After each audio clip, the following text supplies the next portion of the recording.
علی جان علی. سید جواد ذبیحی نامی آشنا برای عاشقان مناجات و آوای مذهبی ایران است. او با صدای گرم و نافذش مناجات و ادعیه را چنان اجرا می کرد که دلها را به لرزه می انداخت و اشک از چشمان شنوندگان جاری می ساخت. ذبیحی هنرمندی توانا در تلفیق الحان مذهبی با موسیقی سنتی ایران به شمار می رفت.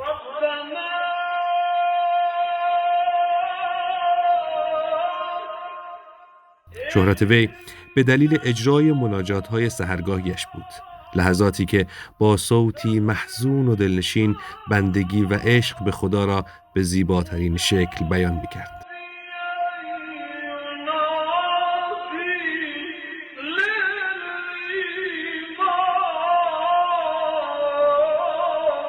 او با ترکیبی از عرفان و موسیقی ایرانی باعث شد که قطعه‌های صوتیش در سراسر کشور پخش شود و الهام بخش خوانندگان بسیاری مانند شجریان در اجرای نواهای دلنشین مذهبی بود.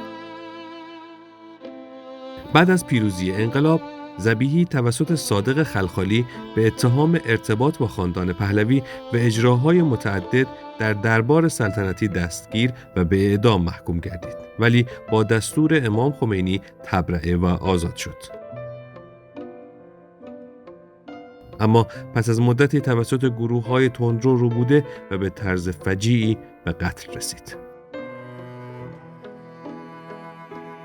ذبیحی فقط یک قاری و مداح نبود، بلکه راوی احساسات عمیق معنوی بود که هر واژه را با روح خود تلاوت می‌کرد. امروز هم صدای او همچنان در دلها زنده است.